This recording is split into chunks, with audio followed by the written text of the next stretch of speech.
Heartbeat Alaska is brought to you in part by Coca-Cola.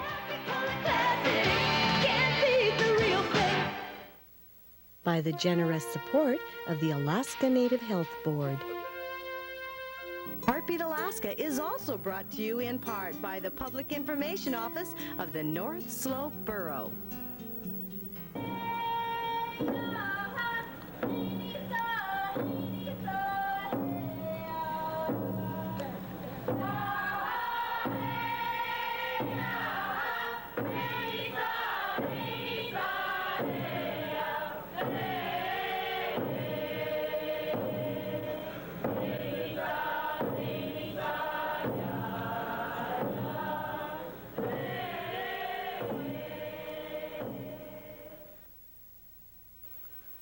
Welcome to Heartbeat Alaska. I'm Jeannie Green, bringing you Native news across the north.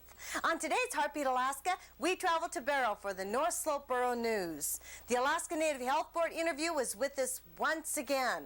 Plus, we visit another village, this time Grayling, with a fascinating history.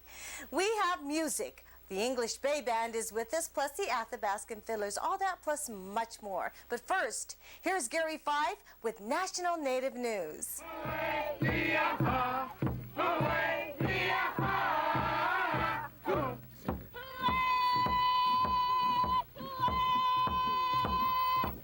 This is National Native News. I'm Gary Fife. A member of the Yakama Nation has been sentenced for killing an eagle and possessing eagle parts. Nathan Jim Jr. was sentenced in U.S. District Court in Portland, Oregon last week to 5 years probation. The attorney for the Oregon Native man who was sentenced for violating the Endangered Species Act will file an appeal.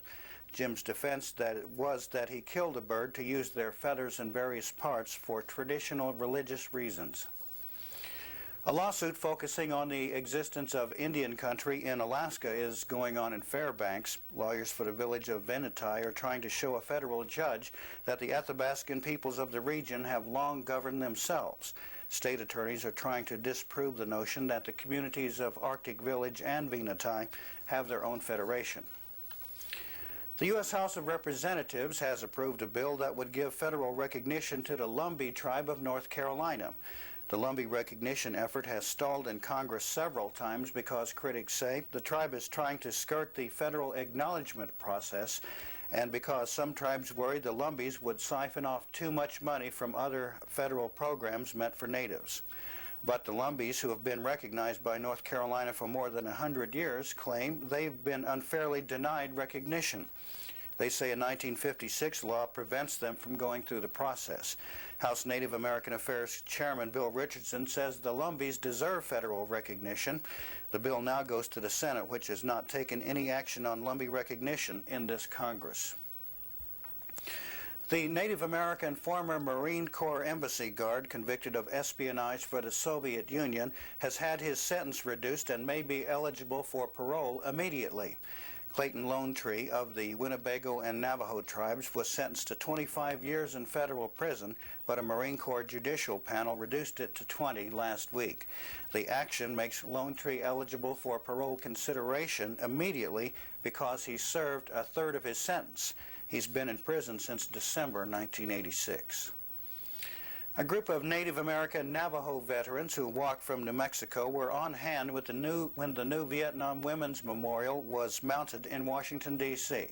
The group spent a couple of months walking to mark the installation of the new memorial, which is near the 11-year-old Vietnam War Memorial, known as the Wall. The Women's Memorial will be officially dedicated on Veterans Day. And finally, the 5-year-old Fort Peck, Montana native girl who underwent a 5-organ transplant operation last year has been released from a Pittsburgh hospital. Charlie Fourstar was born with short gut syndrome, which prevented normal digestion. She received a liver, stomach, pancreas, and both intestines last November and has fought since then to recover. She's been released but will remain in the Pittsburgh area. This is National Native News, and for Heartbeat Alaska, I'm Gary Fife. Thanks, Gary. We'll be back with more news from Heartbeat Alaska right after these messages. Don't go away. In the land of good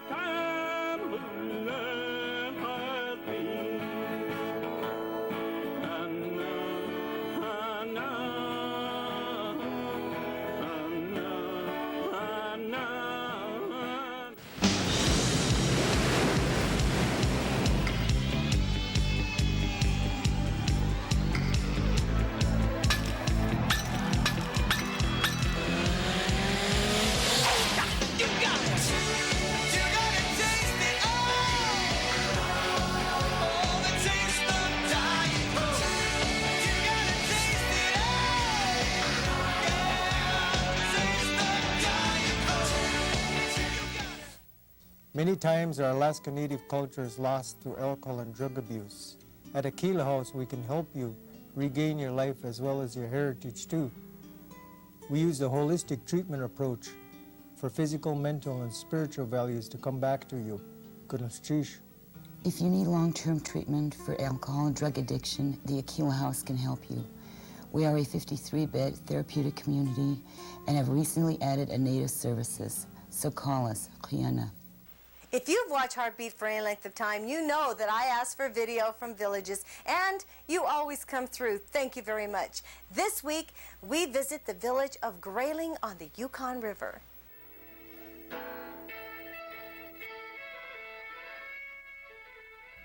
The Yukon River plays a major role in the lives of the 200 Athabascans who live in Grayling, providing fish and transportation. The location was a major factor in the founding of Grayling. The elders of Grayling have memories of a different village, though. This village was called Holokachuk. For those elders, the site of Grayling was once used as a fish camp and burial site for the residents of Holokachuk, which was located on the Innoko River about 33 to 35 miles from Grayling by boat. Around 1900, Grayling had a population of about 75 people. Then it was abandoned until 1963, when 25 family residents of the old village site of Holokachuk on the Innoko River moved to Grayling. They moved because the water on the Innoko River was getting too low in the fall, and it was very hard traveling through the sloughs to get their waterfowl and moose. The water became silted up, and when water levels fell, people had to go all the way around by Holy Cross to reach the Yukon to get their salmon. Many of the Holokachuk homes were taken apart, floated over, and reassembled in Grayling. 6 log cabins originally from Holokachuk still remain in Grayling. Ties to the old village are evident everywhere. The David Lewis School in Grayling is named after David Nicholas and Lewis Deacon, Native leaders who decided where present-day location of Grayling would be built. The school houses 63 students, kindergarten through 12th grade. The younger people of Grayling honor their elders. On August 27th, they held Grayling Elders Day. They gave the elders many different gifts and fed them a potluck of good native Athabascan food like moose meat, salmon and whitefish, Indian ice cream, dried fish, and lots of cakes and pies. There's no doubt that some of those pies were probably made from berries from the old village site of Holokachuk, where elders go every summer to pick berries, and in the winter they go back home to fish for pike through the ice on the lake behind the village. Another example of the elders of Grayling holding tight to the traditions of their youth, their ties to the old village site of Holokachuk.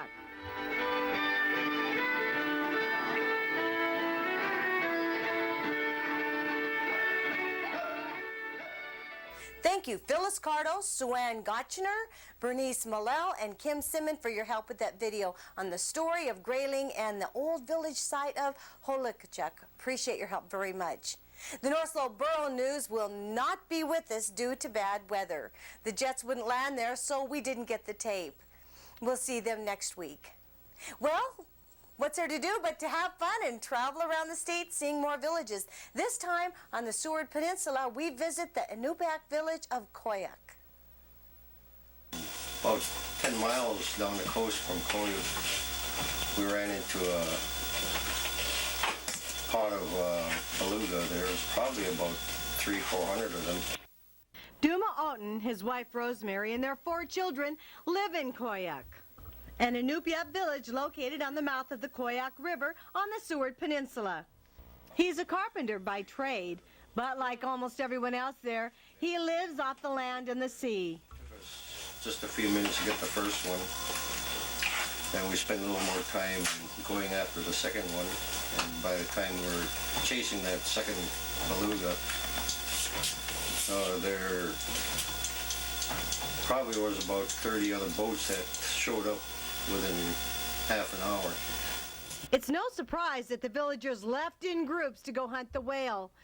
Beluga is an important food to the Eskimos, and it's not always available.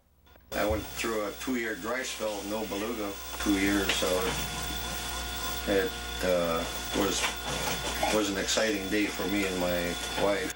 It's just cooked muktak, we call it cooked muktak. It's just plain boiled, and you have to broil it for a certain amount of time, get the consistency to a soft consistency. If you overcook it, it'll turn to Goodyear rubber. Muktak, and along with a lot of the other food that we eat, is probably one of the highest in protein, natural protein.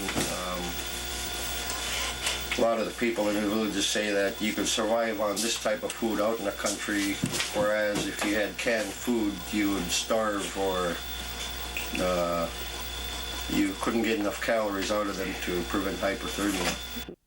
The residents of this northern village ought to know. Koyuk is famous as being one of the most dreaded portions of the Iditarod Trail. It's also the northernmost checkpoint on the Iditarod Trail, famous for its cold, cold wind. The residents don't seem to mind the wind, though. For hundreds of years, perhaps thousands, Koyuk was the site of a winter camp for the Inupiat people in the area. This is their home, and they know the surrounding land, and they make best use of its resources. My stepmother told me how to pick right kind of grasses. So she told me to pick them up all the time when they turn to yellow. So she go with me and showed me how to pick grasses. And she told me, if you go after the grasses, if you go pick some grasses, pick some when they have purple root down there. That's the kind of it's like for making baskets. So I have very hard time first place when I cried. But cry didn't help me, so I try my best. And she showed me how to dye the grasses with cranberries, blueberries, and blackberries, and shoot inside of the pipe. So when I make them, I just wash them plain about 4 times, plain water. And then when I'm going to sew it, just wet it a little bit on the top.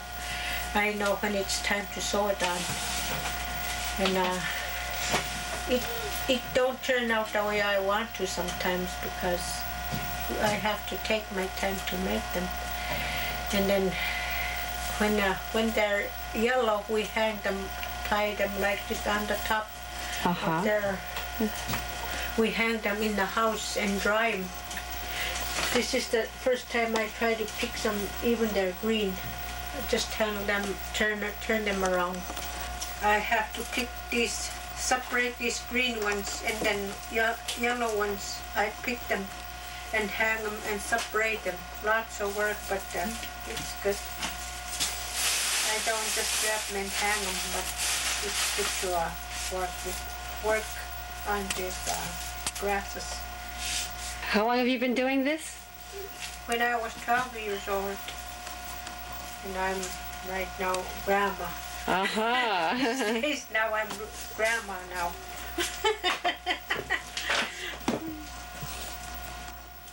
I'd like to thank the good people in Koyuk for their help on that video, and especially the videographer, Holly Masters. Thanks, Holly. Great job. Please remember that Christmas is coming up, and I would like some video greetings from you to your loved ones and friends all over the state in the lower 48. Get that camera out and start taping those and send them to me, would you please? I'm starting to need them. It's getting close. We'll be back with some good native music right after these messages.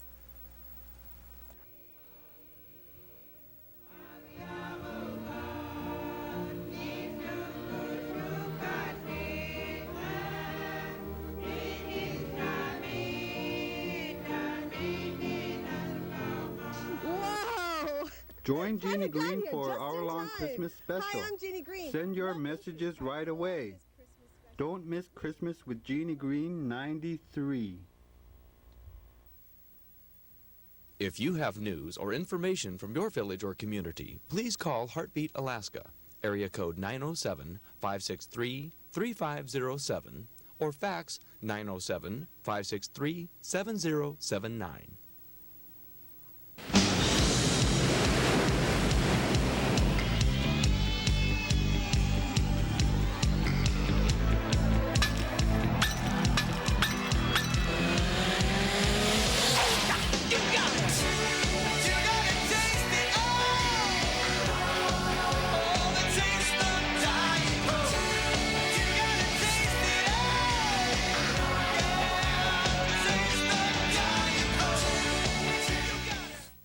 It's time now for some good native music, beginning with the Athabascan Fiddlers, known all over the world for their unique fiddling.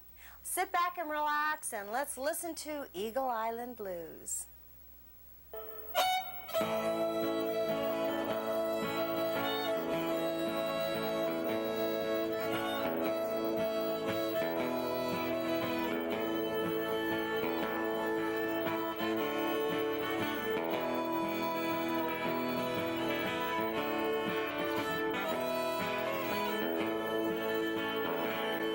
Eagle Island,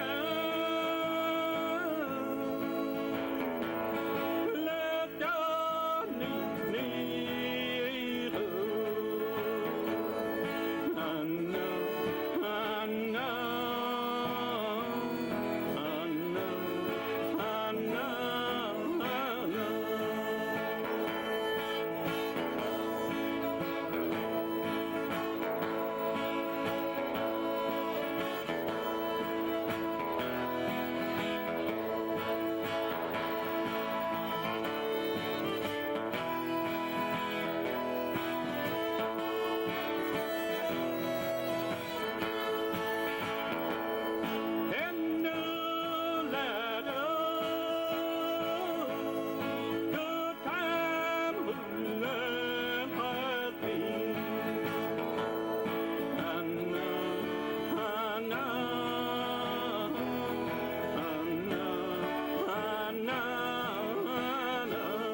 You'll be seeing more of the Athabascan Fiddlers in my Christmas special. Make sure you don't miss it. It's going to be 1 hour of lots of fun. That's on Christmas Eve.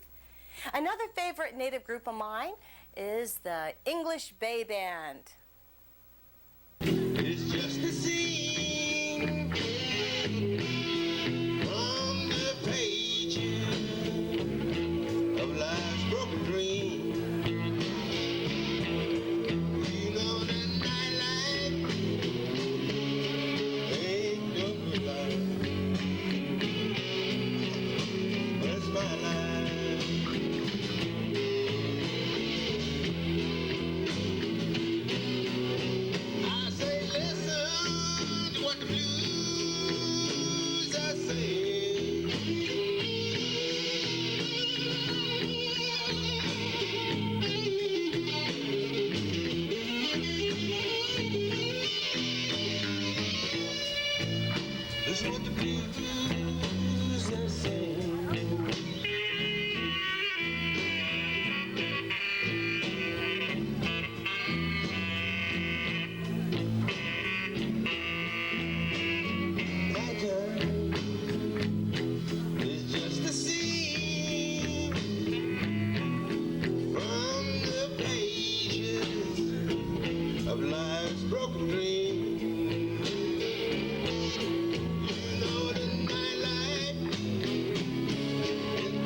Heartbeat Alaska is the only Native news aired statewide.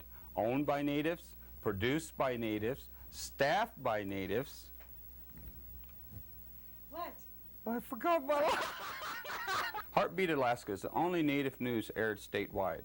Owned by Natives, produced by Natives, staffed by Natives, for Natives, about Natives. But our stories appeal to everyone.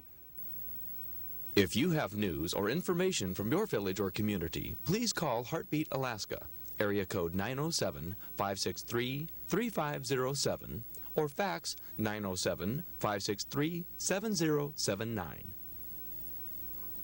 The English Bay Band is one of my favorites. I wish they'd get me some fresh video. I understand they're playing in Homer right now. If one of them hears this, make sure you get that camera out. And also make sure you get your camera out. I'd love to get some Christmas greetings from you. That goes from the viewers in Canada, also in the Navajo Nation in Arizona, also in Seattle. Make sure that you get me your Christmas greetings and we'll put it all together for my 1 hour special. Special hello to Mr. and Mrs. Peter Boy Scout. I said I'd say hello and I did it. Thank you so much for watching. I'm Jeannie Green, bringing you Native news from across the North. See you next week.